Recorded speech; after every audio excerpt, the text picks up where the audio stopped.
Bismillahirrahmanirrahim.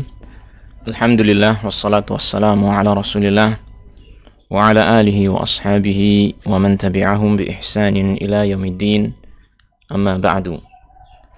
Kita akan melanjutkan kembali pembacaan kitab Sifatus Shalah karya Syekh Dr. Abdul Karim Al-Khudair hafizahullah taala, yang mana pada kesempatan kali ini kita masuk pada pembahasan tentang tata cara sujud, yaitu yang beliau sebutkan di halaman 53.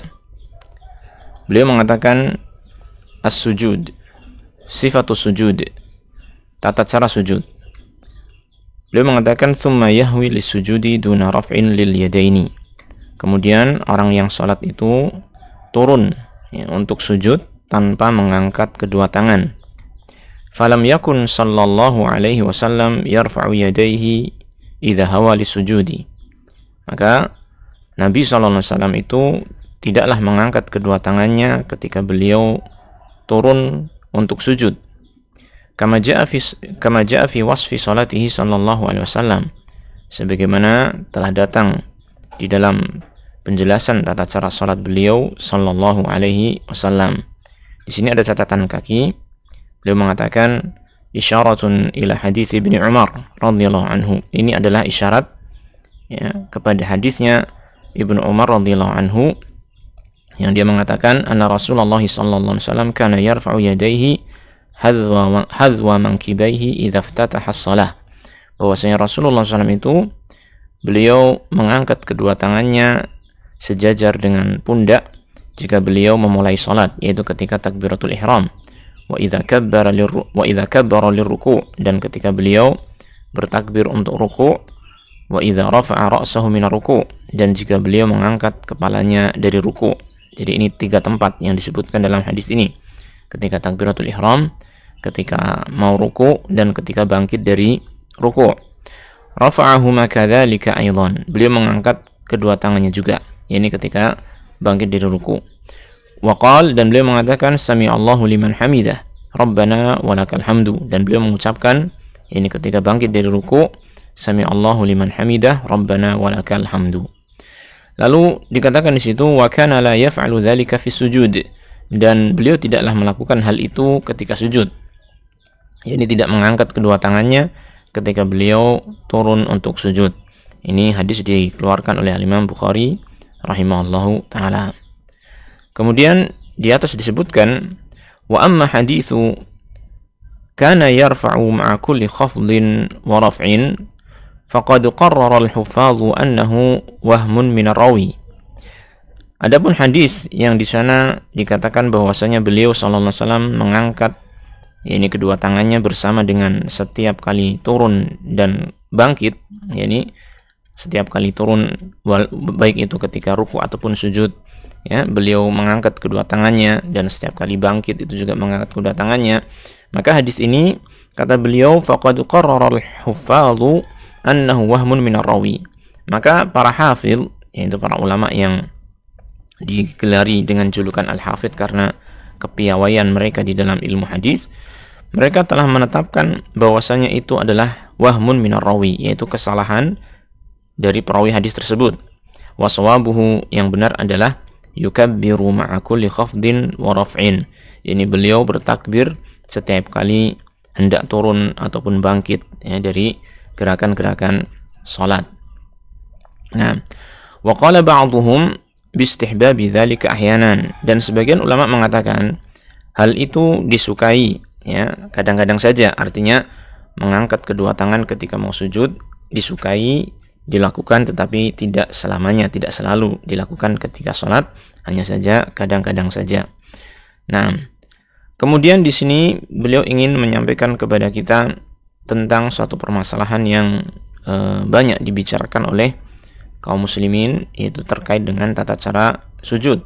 Yaitu beliau mengatakan wahuna mas'alatun fi ghayatil ahamiyah. Di sini ada suatu masalah, suatu pembahasan yang sangat-sangat penting. Waqad kathura fiha al-kalam, dan telah banyak pembicaraan tentang masalah ini. Wahya ayyuhuma yuqaddim yadayhi aw rukbatayhi 'inda al-huwiyyi lisujud, manakah yang didahulukan oleh seorang yang salat, apakah kedua tangannya atau kedua lututnya ketika dia turun untuk sujud, ini ketika dia turun dari i'tidal untuk sujud, yang pertama kali mengena tanah, apakah kedua telapak tangannya ataukah kedua lututnya terlebih dahulu. Ini adalah suatu pembahasan yang banyak dibincangkan oleh kaum muslimin. Ya, maka di sini beliau ingin menjelaskan permasalahan ini. Beliau mengatakan, jaa fi hadithi Wa'il bin Hujrin, telah datang dalam hadisnya Wa'il bin Hujr, dia mengatakan, ra'aitu Rasulullah sallallahu alaihi wasallam idza sajada wada'a rukbatayhi qabla yadayhi. Dia mengatakan, yaitu Wa'il bin Hujr mengatakan, aku pernah melihat Rasulullah sallallahu alaihi wasallam apabila beliau sujud, ya, maka beliau meletakkan kedua lututnya terlebih dahulu sebelum kedua tangannya. Ya, jadi dari hadis ini ya kita dapatkan ya satu pemahaman bahwasanya sujud itu didahulukan lututnya dahulu, baru kemudian kedua telapak tangannya. Kata beliau, wal haditsu mukharrajun fis sunan, dan hadis ini dikeluarkan di dalam kitab-kitab sunan, itu seperti disebutkan dalam catatan kaki di sini, dikeluarkan oleh Abu Dawud, ya, Tirmidzi, An-Nasa'i dan Ibnu Majah. Kemudian beliau mengatakan wasahhahahu ba'du ahli ilmi, dan para ulama, ini sebagian ulama telah mensahihkan hadis ini. Ini hadis Wa'il bin Hujr tadi yang menyatakan bahwasanya beliau turun dengan mendahulukan kedua lututnya. Wa ala hadza, berdasarkan hal ini, idza sajada al-musalli yad'u rukbatayhi thumma ba'da dzalika yad'u yadayhi.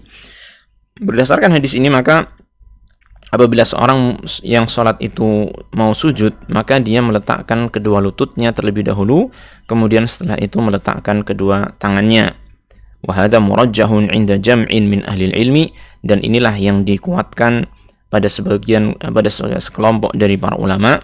Wa intasara lahu Ibnul Qayyim, dan ini didukung oleh Ibnul Qayyim rahimahullahu taala. Jadi ini pendapat dari sebagian ulama.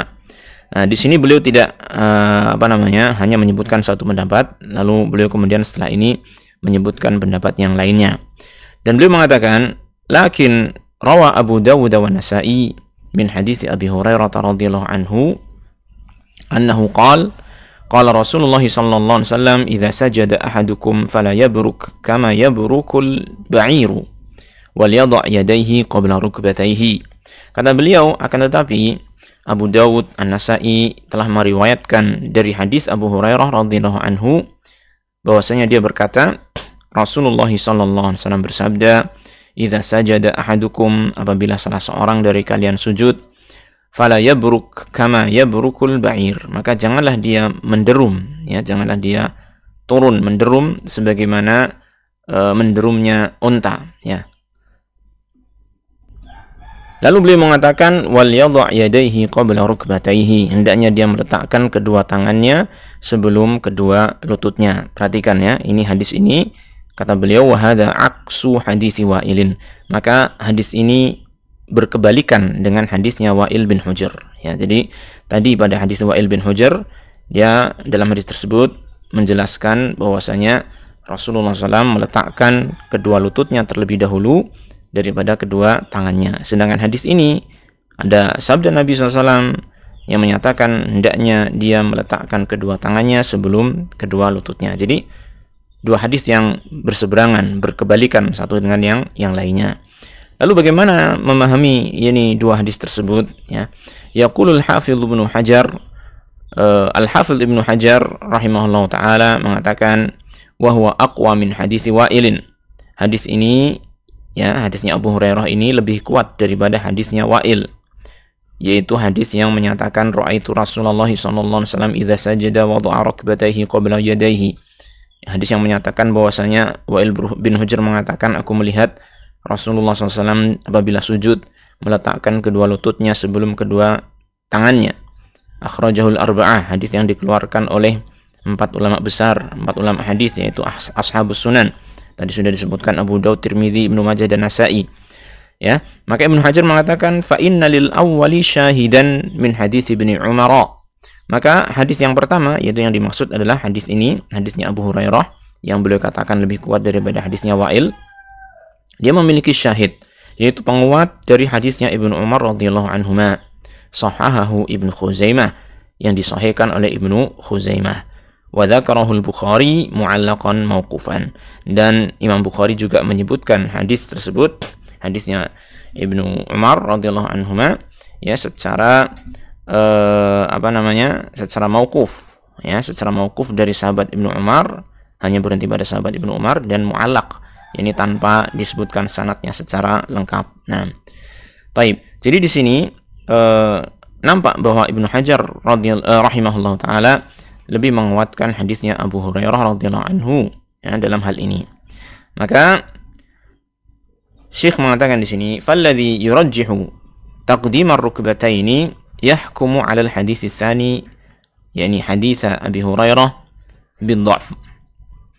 Ya, maka ulama yang merojihkan untuk mendahulukan kedua lututnya, ya, maka dia akan menghukumi hadis yang kedua, yaitu hadisnya Abu Hurairah, ya, dengan lemah, dengan hadis yang lemah, seperti yang tadi disebutkan bahwasanya Ibnu Qayyim rahimahullah taala lebih menguatkan pendapat ini yang mengambil dari hadisnya Wa'il bin Hujr. Maka beliau nanti akan menjelaskan bahwasanya hadisnya Abu Hurairah ini adalah lemah, berbeda dengan Ibnu Hajar tadi, ya. Dan kata beliau, ulama yang mendahulukan atau menguatkan mendahulukan kedua lutut, maka akan menghukumi hadisnya Abu Hurairah dengan hadis yang lemah, wa annahu maqlub, dan bahwasanya hadis tersebut terbalik, ya, harusnya bukan mendahulukan kedua tangan sebelum lutut, tetapi mendahulukan lutut sebelum tangan. Walladhi yurajjihu taqdim al-yadaini 'ala rukbatain, dan sebaliknya ulama yang menguatkan pendapat mendahulukan kedua tangan sebelum dua lutut, yahkumu 'alal akhari hadis Wa'il radhiyallahu anhu bid-dha'fi. Maka orang tersebut, ulama tersebut akan menghukumi hadis yang lain, yaitu hadisnya Wa'il bin Hujr, sebagai hadis yang dhaif. Nah, jadi inilah perselisihan di antara para ulama rahimahumullahu taala, di mana ada dua hadis yang lafadznya itu berseberangan, berbeda, berkebalikan. Maka siapa yang mengedepankan hadis yang pertama akan melemahkan hadis yang kedua, dan siapa yang merojihkan hadis yang kedua akan melemahkan hadis yang pertama. Nah, di sini beliau mengatakan li'anna hadits Abi Hurairah aqwa min haitsu sina'atu wa lahu syawahid. Di sini beliau mengatakan bagi ulama yang mendahulukan kedua lutut sebelum kedua tangan, maka dia akan menghukumi hadisnya Wa'il bin Hujr sebagai hadis yang lemah, li'anna hadits Abi Hurairah, karena hadis Abu Hurairah menurut ulama ini seperti Ibnu Hajar, ya, lebih kuat daripada hadisnya Wa'il bin Hujr min haitsu sina'atu, ditinjau dari ilmu hadis, walahu syawahid, dan dia memiliki beberapa penguat. Nah, jadi kalau kita memahami hal ini, maka ternyata para ulama telah berbeda pendapat semenjak dahulu kala, dan semua pendapat itu didukung oleh hadis-hadis yang ada, dan mereka berselisih pendapat di dalam menguatkan hadis-hadis tersebut. Maka ini adalah termasuk perselisihan pendapat yang kita harus maklumi, ya. Tidak boleh seseorang itu kemudian mencela saudaranya gara-gara mengambil pendapat yang berbeda dengan dirinya dalam masalah ini. Nah, lalu kemudian beliau menjelaskan masalah ini lebih lanjut lagi dengan mengatakan, wa mimman yurajjihu taqdim ar-rukbataini Ibnul Qayyim rahimahullah. Di antara para ulama yang menguatkan mendahulukan dua lutut, yakni sebelum dua tangan, adalah Ibnul Qayyim rahimahullahu taala. Wa qad dhahaba ila anna hadits Abi Hurairah maqlubun. Dia telah berpendapat bahwasanya hadisnya Abu Hurairah adalah terbalik. Jadi ada kesalahan lafaz di sana. Faqal, dia mengatakan, ini Ibnu Qayyim mengatakan, fal haditsu wallahu a'lam qad waqa'a fihi wahmun min ba'dhi ruwah. Dia mengatakan hadis ini, yaitu yang dimaksud hadisnya Abu Hurairah, wallahu a'lam, telah terjadi padanya sebuah kesalahan dari sebagian perawi. Fa inna awwalahu yukhalifu akhirahu, karena bagian awal dari hadis tersebut menyelisihi bagian akhirnya. Dia mengatakan penjelasannya, Fa innahu idza wada'a yadayhi qabla rukbatayhi, karena kalau seseorang itu meletakkan kedua tangannya sebelum kedua lututnya, ya, faqad baraka kama yabrukul ba'ir, maka berarti dia telah menderum sebagaimana menderumnya unta. Fa innal ba'ira innama yad'u yadayhi awalan, karena seekor unta itu, ya, ketika menderum dia itu meletakkan kedua tangannya terlebih dahulu. Jadi dari hadis Abu Hurairah tadi kita lihat di atas, ya, kita ulangi lagi. Ya, di sini kan ada keterangan dari Rasulullah SAW, jika salah seorang dari kalian sujud, janganlah menderum seperti menderumnya unta. Ini kan. Lalu kemudian di akhirnya mengatakan hendaknya meletakkan kedua tangan sebelum kedua lutut. Nah, Ibnul Qayyim rahimahullah ta'ala memahami bahwasanya menderumnya unta itu dengan mendahulukan kedua tangannya, ya kan, dengan mendahulukan kedua tangannya sebelum kakinya, gitu kan. Ya, intinya dia mendahulukan kedua tangannya. Maka apabila dikatakan wal yadha yadayhi qabla rukbatayhi, maka berarti ini kebalik, ya kan? Karena kita dilarang untuk menyerupai unta mendahulukan kedua tangannya, kok ini malah diperintahkan mendahulukan kedua tangannya sebelum kedua lututnya. Maka berarti kata Ibnu Qayyim, ini bertentangan antara yang pertama dengan yang kedua, maka mestinya ini adalah kebalik, ya. Apalagi bila Ibnu Qayyim menguatkan hadisnya Wa'il ibn Hujr yang maknanya itu adalah mendahulukan kedua lutut terlebih dahulu sebelum kedua tangan. Nah, ini ya, jadi ini hujahnya Ibnu Qayyim rahimahullah ta'ala. Waqal, dan Ibnu Qayyim mengatakan kembali menjelaskan tentang ini kebaliknya lafaz di dalam hadis Abu Hurairah. Dia mengatakan kana yaqa'u li anna hadits Abi Hurairah kama dzakarna mimma inqalaba ala ba'd ar-ruwati matnuhu wa asluhu.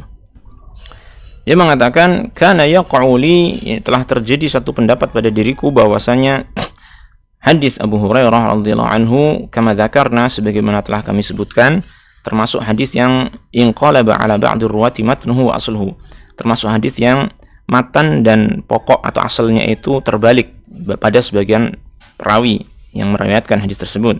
Jadi ini nampaknya hadis tersebut ada terbalik ini lafadznya, matan hadis tersebut.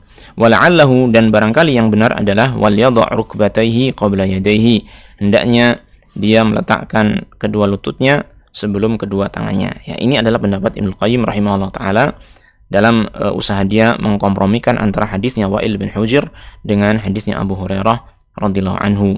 Hakadha qarrara Ibnu Qayyim, inilah yang ditetapkan oleh Ibnu Qayyim rahimahullah taala. Wa atala rahimahullahu fi taqriril qalbi fi hadzal hadis, dan beliau berbicara panjang lebar dalam menetapkan adanya ini terbalik, adanya apa? Kejadian terbalik, ya, di dalam hadis ini, adanya maklub, adanya qalb, ya, terbaliknya lafaz di dalam hadis ini.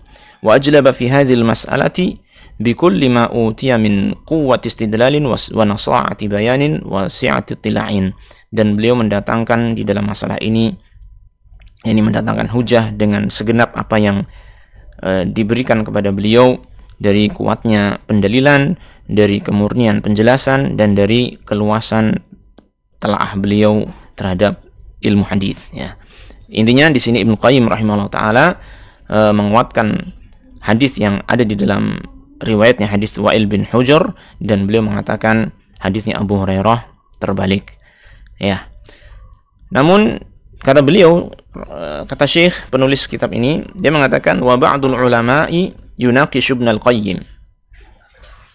Sebagian ulama ini bermunaqasyah atau berdiskusi atau mengkritisi Ibnu Qayyim rahimahullah taala, ya, bima dzakarahu ahlul lughati, dengan apa yang telah disebutkan oleh ahli bahasa, yaitu min anna rukbatai kulli dhi arba'in kal ba'iri fi yadayhi, bahwasanya ahli bahasa itu telah menjelaskan kedua lutut setiap hewan yang memiliki 4 kaki seperti onta, maka lututnya itu ada di kedua tangannya, ya. Jadi lututnya itu ada di kedua tangannya, ya. Sebagaimana di sini disebutkan dalam catatan kaki, disebutkan dalam Yunzur Tajul Arus, silakan dilihat pada kitab Tajul Arus, yang kemudian penulis mengatakan wa min syawahidihi, di antara syahid yaitu penguat akan pendapat ini, Ya, atau bukti akan pendapat ini yaitu hadisnya al-hijrah, hadis tentang hijrahnya Nabi SAW, wa qissati Suraqah, dan kisah yang menceritakan tentang Suraqah yang mengejar Nabi Muhammad SAW dan Abu Bakar ketika hijrah ke Madinah, ya. Fafihi, maka di sana disebutkan fasakhat yada farasi. Suraqah mengatakan, maka terjerambablah, yakni terkuburlah kedua tangan kudaku, ya, fil ardi, di dalam tanah. Jadi ketika Suraqah mengejar sudah hampir mendapatkan Nabi Muhammad SAW dan Abu Bakar, tiba-tiba kedua tangan, yakni kuda Suraqah itu terjerambab ke dalam tanah, masuk ke dalam tanah, dan disebutkan di situ hatta balaghata rukbatain, sampai kepada kedua lututnya. Nah, di sini ada keterangan bahwasanya yang terjerembab, yang masuk ke dalam tanah adalah kedua tangan, dan di situ disebutkan terjerembabnya adalah sampai kepada dua lutut. Nah, maka ini menunjukkan adalah bahwasanya lutut binatang yang memiliki 4 kaki seperti onta berada pada tangannya. Walau sallam nabi dzalik fa inna hadza la yahullu al-ishkala li'annahu idza qaddama yadayhi ashbaha burukal ba'iri fi surah. Lalu Syekh mengatakan di sini, walau sallam nabi dzalik, seandainya kita terima hal itu, yaitu hujahnya yang disebutkan dari ahli lughah, fa inna hadza la yahullu al-ishkal, maka ini belumlah, ini menguraikan permasalahan yang ada. Ini belum menjadi solusi atas permasalahan yang ada. Li'annahu idza qaddama yadayhi, karena jika dia mendahulukan kedua tangannya, maka asbaha burukal ba'iri fi surah, maka dia tetap ini menyerupai menderumnya onta di dalam bentuknya, di dalam bentuk lahiriahnya, ya. Ya, ini di dalam bentuk tata cara turunnya. Sehingga hal ini belum selesai permasalahannya apabila kita hanya mengikuti pada pendapatnya ahli bahasa di sini. Dan kemudian di sini Syekh menyebutkan pendapat yang lain, yaitu dari Syekhul Islam Ibnu Taimiyah. Dia mengatakan, amma Syekhul Islam rahimahullah, adapun Syekhul Islam rahimahullah yaitu Ibnu Taimiyah rahimahullah taala, fayara anna surataini kiltaihima sahihatan wa jaizatan. Beliau berpendapat bahwasanya dua tata cara, dua bentuk tata cara sujud, yaitu apakah dia mendahulukan kedua tangan ataukah kedua lututnya, keduanya itu adalah tata cara yang benar dan dibolehkan. Ini tidak ada yang salah. Silakan bagi orang yang mau sujud dengan kedua tangannya terlebih dahulu atau dengan kedua lututnya terlebih dahulu, maka itu dibenarkan. Wa sawa'un qaddama yadayhi aw qaddama rukbatayhi fala farqa. Sama saja apakah mendahulukan kedua tangan atau mendahulukan kedua lutut, maka tidak berbeda. Ini tidak masalah, semuanya betul.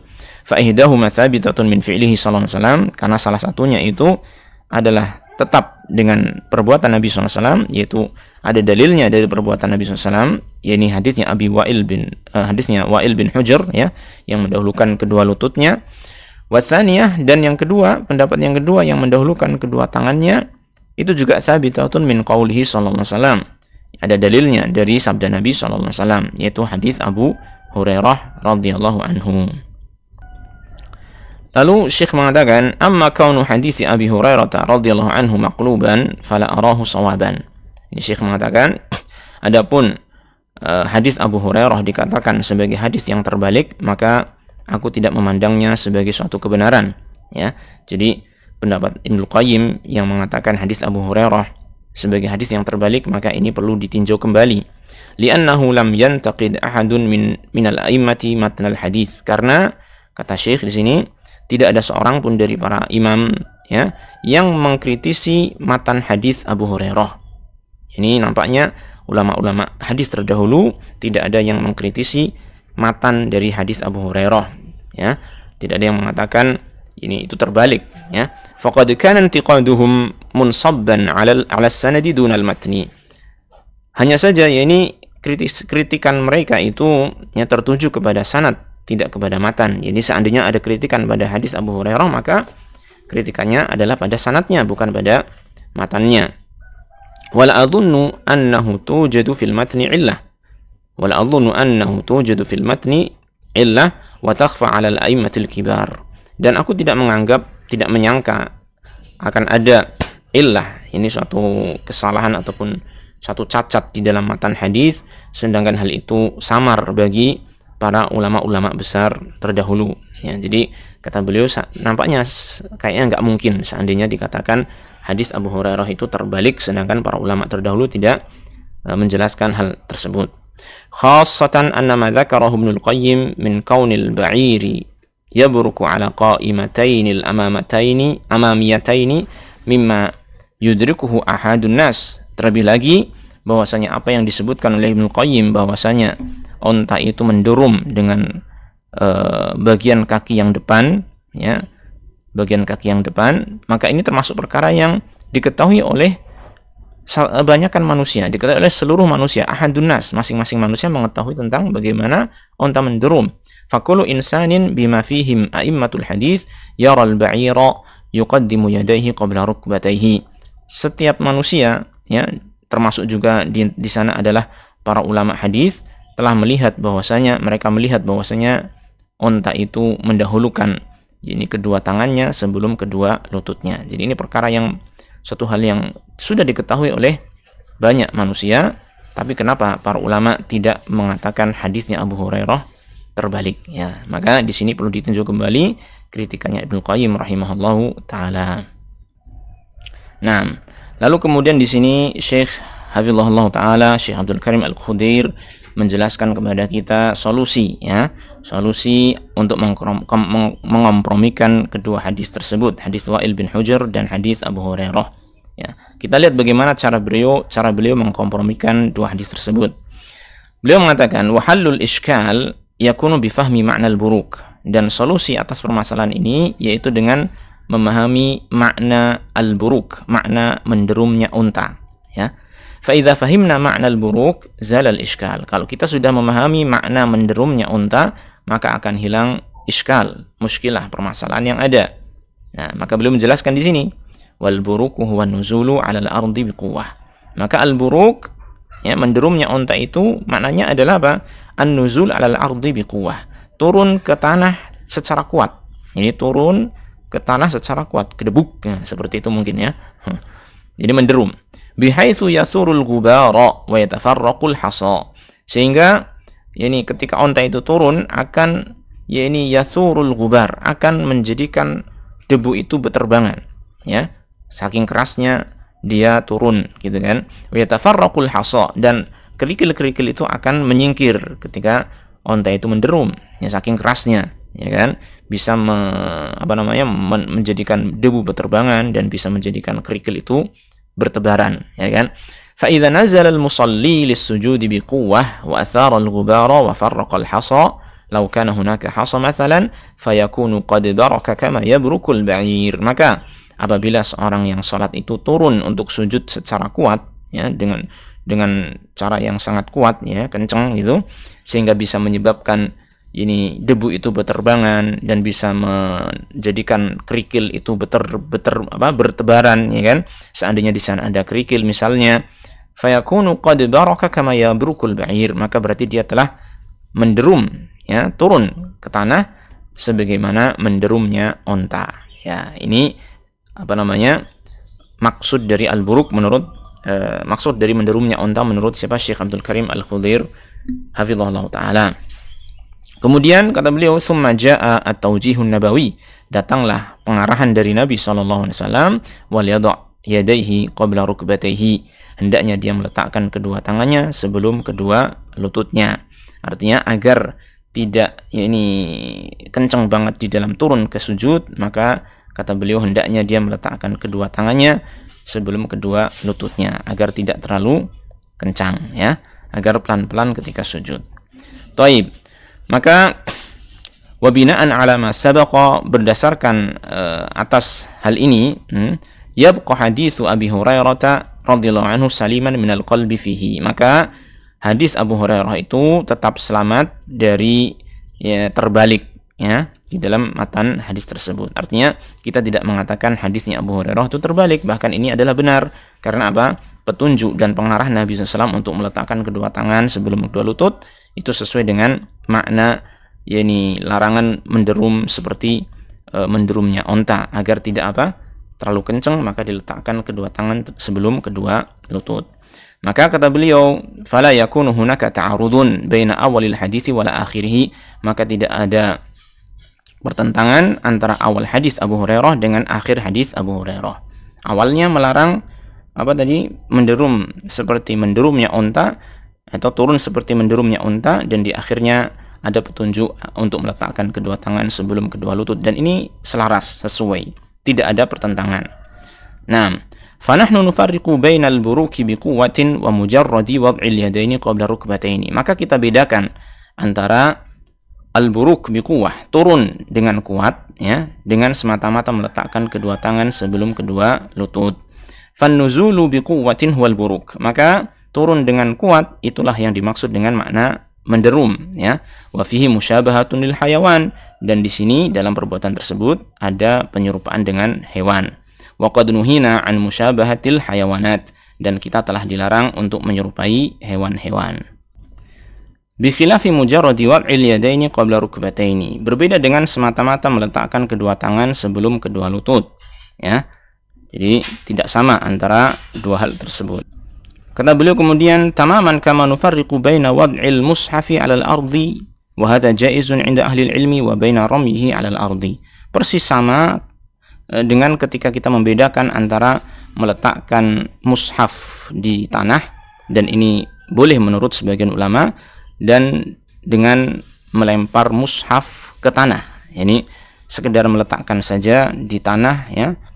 Maka sebagian ulama mengatakan itu nggak apa-apa. Namun apabila dilemparkan ke tanah dengan cara kencang, dilemparkan ke tanah, maka hadza khatarun azim, maka ini adalah bahaya yang besar. Wa ba'du ahli ilmi yufti bi kufri fa'ilihi, sebagian ulama memfatwakan bahwasanya pelakunya itu kafir dengan sebab perbuatan dia melemparkan mushaf ke tanah. Idza fa'alahu istighfafan, jika dia melakukan hal tersebut karena merendahkan mushaf. Baik. Maka di sini kata beliau, fahuna farqun bainal amrayn, maka di sini ada perbedaan antara dua perkara tersebut. Jadi sekedar meletakkan dengan melemparkan dengan keras, maka itu berbeda. Sama halnya ketika seseorang turun ke sujud dengan pelan, dengan meletakkan kedua tangannya sebelum lututnya, dengan orang yang turun secara keras ke tanah, yang itu seperti menderumnya unta, ya. Inilah apa yang dijelaskan oleh beliau tentang cara mengkompromikan dua hadis tersebut. Maka beliau mengatakan di sini di paragraf yang terakhir, warrajihu, yang rajih, ya, yang lebih kuat dalam masalah ini, annahu la ta'arudha wa la tanaqudha baina hadits Wa'il wa Abi Hurairah radhiyallahu anhu, bahwasanya tidak ada kontradiksi dan tidak ada pertentangan antara hadisnya Wa'il bin Hujr dan hadisnya Abu Hurairah radhiyallahu anhuma. Idza qulna bi anna al-manhiya anhu wal buruk, jika kita katakan bahwasanya yang terlarang adalah menderum, yaitu wa huwa nuzulu biquwwah, yaitu turun dengan cara yang kuat. Nah, sawa'un kana bi taqdimil yadaini awir rukbataini, sama saja apakah dengan mendahulukan kedua tangan atau kedua lutut. Nah, wa ala hadza la hajata ila an naqul inna fi hadits Abi Hurairah radhiyallahu anhu qalban aw wahman. Berdasarkan hal ini, maka tidak ada hajat lagi untuk kita mengatakan bahwasanya di dalam hadisnya Abu Hurairah itu terbalik atau ada kesalahan. Nah, bal inna akhiral hadisi yuwafiqu awwalahu, bahkan akhir dari hadis Abu Hurairah itu selaras dengan awal dari hadis Abi Hurairah. Lianna man nazala ala al-ard biquwwah qulna baraka wa hadha bi khilafi man wada'a yadayhi qabla rukbatayhi. Karena orang yang turun ke tanah dengan cara yang kuat, maka kita katakan itulah dia sedang menderum, gitu kan, yang ini terlarang. Wa hadza bi khilafi, dan ini berbeda dengan man wada'a yadayhi, orang yang meletakkan kedua tangannya qabla rukbatayhi, sebelum kedua lututnya, fala naqulu fihi baraka, kita tidak mengatakan padanya dia sedang menderum. Nah, taib. Ya, jadi sampai sini jelas ya bahwasanya yang dikuatkan oleh penulis bahwasanya dua perbuatan itu, baik dia itu turun dengan mendahulukan kedua tangan ataupun dengan mendahulukan kedua lutut ketika mau sujud, maka itu keduanya dibolehkan. Karena yang terlarang adalah yakni menderum secara kuat, yaitu turun secara kuat sehingga menimbulkan yakni berterbangannya debu, atau seandainya ada kerikil maka kerikil itu akan bertebaran. Nah, lalu beliau menjelaskan di antara salah satu alasan yang mendasari cara pengkompromian ini, kata beliau, li'anna tashbiha ya'ti fin nususi wa la yuradu bihil mutabaqatu min kulli wajhin. Karena at-tashbih yaitu lafaz tashbih, penyerupaan, ya'ti fin nusus, datang di dalam nas-nas, ya, baik itu hadis ataupun Al-Qur'an. Kalau ada kata tashbih, kata penyerupaan, wala yuradu bihil mutabaqatu min kulli wajhin, tidaklah dimaknai sebagai kesamaan pada semua sisinya. Bal idza wujidatil musyabahatu walau min wajhin sahhat tashbih. Bahkan apabila ada keserupaan, ya, keserupaan dari salah satu sisi saja, maka itu bisa dikatakan sebagai tasbih, penyerupaan, ya. Jadi lafaz-lafaz tasbih atau kata tasbih di dalam hadis, ya, kama yabrukul ba'ir misalkan, maka ini tidak mengharuskan kesamaan dari semua sisi, tetapi seandainya ada satu kesamaan saja dari satu sisi, maka itu sudah dikatakan sebagaimana menyerupai mendurumnya unta tadi. Nah, wa illa laqulna inna tashbiha ru'yatil bari azza wa jalla aw jalla wa ala bi ru'yatil qamari lailatal badri yalzamu minhu lawazimu fasidatun. Jika tidak demikian, ya, maka kita bisa mengatakan bahwasanya menyerupakan cara melihat Allah Ta'ala Al-Bari dengan cara melihat bulan pada waktu malam bulan purnama itu yalzamu, memberikan konsekuensi yang rusak, memberikan konsekuensi yang rusak. Yani ada konsekuensi batil dari hal tersebut seandainya kita tidak memahami bahwasanya tasbih dalam lafaz hadis ataupun dalil tidak mengharuskan penyerupaan dari semua sisi. Wala sara al-haditsu mudadan liqaulihi jalla wa ala laisa kamitslihi syai'. Dan tentunya hadis tentang ru'yah itu bisa bertentangan, ya, dengan firman Allah Ta'ala, laisa kamitslihi syai', tidak ada sesuatu pun yang serupa dengannya. Nah, lakinna tashbiha min wajhin duna wajhin. Akan tetapi tasbih yang dimaksud adalah dari satu sisi saja, tidak pada semua sisi. Wa huwa tashbihun lirru'yati birru'yati lal mar'i bil mar'i. Yani yang dimaksud adalah tasbih, penyerupaan ru'yah, ya, cara melihat, ya, Allah Ta'ala dengan cara melihat bulan, ya, tidak menyerupakan al-mar'i, objek yang dilihat, dengan objek yang dilihat. Ini tidak menyerupakan Allah dengan bulan, bukan demikian, tetapi menyerupakan cara melihat bulan di bulan purnama, di mana seseorang ketika melihat bulan purnama itu tidak kerepotan, tidak berdesak-desakan. Maka demikian pula ketika dia di akhirat nanti melihat Allah Ta'ala juga tidak berdesak-desakan, ya. Ini sebagaimana disebutkan dalam catatan kaki, ya, dalam poin yang ketiga ini, isyaratun ila hadithi Jarir ibni Abdullah an Rasulullah SAW anhu qal, ini isyarat kepada hadisnya Jarir bin Abdullah dari Rasulullah SAW. Beliau bersabda, innakum sataruna rabbakum kama tarawna hadzal qamara la tudammuna fi ru'yatihi. Kalian akan melihat Tuhan kalian, akan melihat Allah Ta'ala sebagaimana kalian melihat bulan ini, yaitu la tudammuna fi ru'yatihi, kalian tidak akan kesulitan berdesak-desakan di dalam melihat Allah Subhanahu wa Ta'ala, ya. Ini maksudnya, ya. Jadi tidak menyerupakan Allah Ta'ala dengan bulan.